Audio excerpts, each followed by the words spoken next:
Welcome. My name is Sam Davidson. I'm the CEO and co-founder of Batch, joined today by Eric Rion with Willa's Shortbread. Eric, thanks for joining us.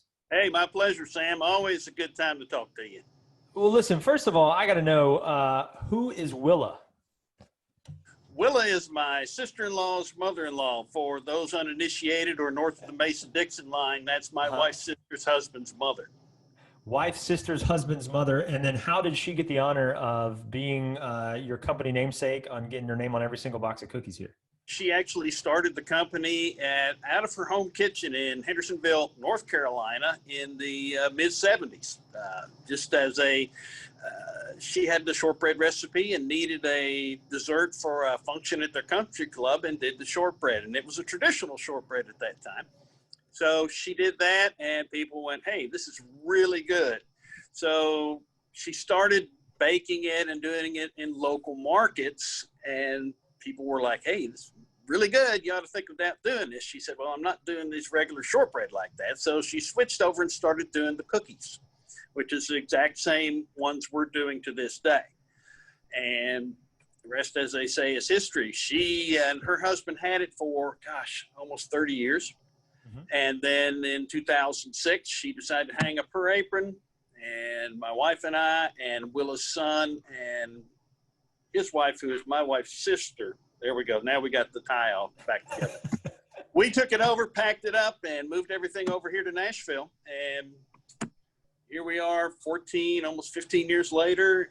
And what started off as a part-time job, the four of us were just going to do this part-time for a few years just to have some fun. So here I am 15 years later, and I make cookies for a living. You do. And look, man, I'm here. I'm going to eat some of the wildflower honey, but seasonally we've got some pumpkin spice. I definitely want to talk about the Nashville hot cheddar being obviously an iconic sort of Nashville flavor, but tell me about the cookies themselves, because I'm going to open these, but when I look on the box, there ain't many ingredients to these. So what is it that makes a shortbread cookie a shortbread cookie?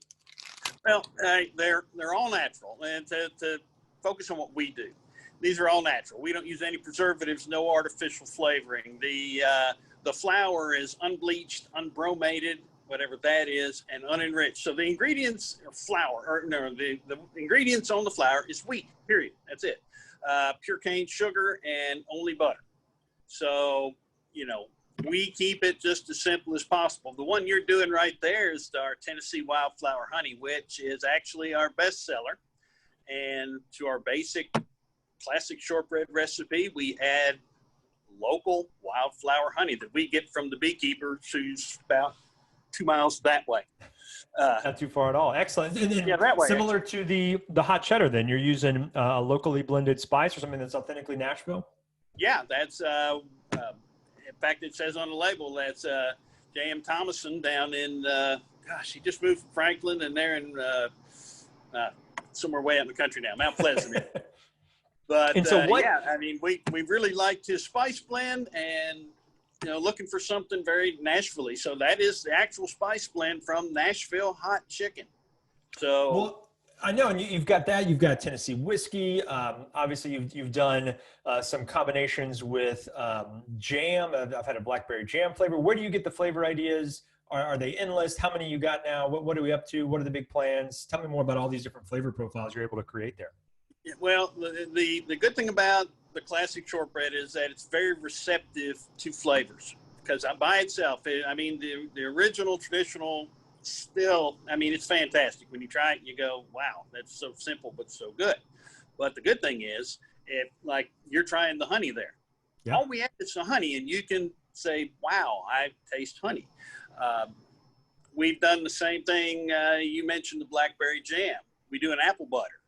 The pumpkin spice that you have there, that we add pure pumpkin, and it's basically it's a pumpkin pie spice that we use on that.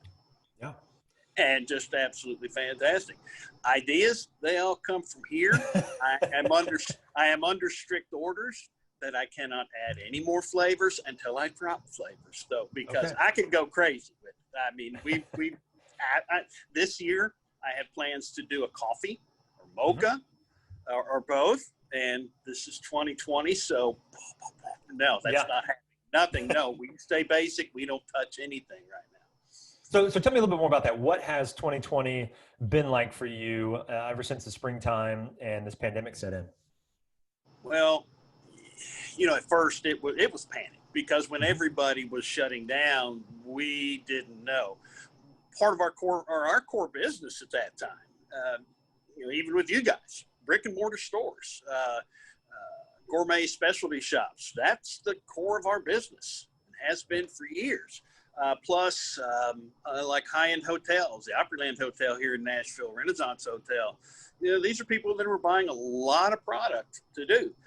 You had the store down in Farmers Market, going into the summer tourist season. I mean, how much stuff could we move through there? We looked at all that going away. You and I spoke early on in this going, what do you see? Because I don't know. Exactly. We've been very fortunate, though, I will say. We picked up some our retail business. Our website has done very well. Mother's Day came right after that. People were going, gosh, I can't go see mom. What can I send her? Shortbread. Perfect. We have a group of customers who are e-commerce based. They have blossomed during this. Our e-commerce business, there's no telling what that's done. And we've seen some massive orders come through on that. And now our brick and mortar guys are coming back. We have really seen that in the last, I'll say, month and a half. People are going, okay, here's some orders. I need to get some stuff back in. We got the holidays coming up. Let's see what it does. Overall, we're down, but we're not, the doors are open and the lights are on and oven's working. So, I mean, we're hitting it. That's right. Butter's softening. You're ready to rock. Yeah, you're down but not out. Well, listen, thank you for giving us that a little bit of detail, obviously, into the history of the business, the flavors, and how you guys continue to persevere this year. We definitely appreciate it. Been big fans of yours since we started working together many, many years ago, and obviously, many years ago. Yeah, many more to come as well. Well, listen, Eric, thanks for your time. I appreciate you joining in and give us a little more detail there behind the scenes at Willa's. Thank you much, and y'all enjoy those cookies.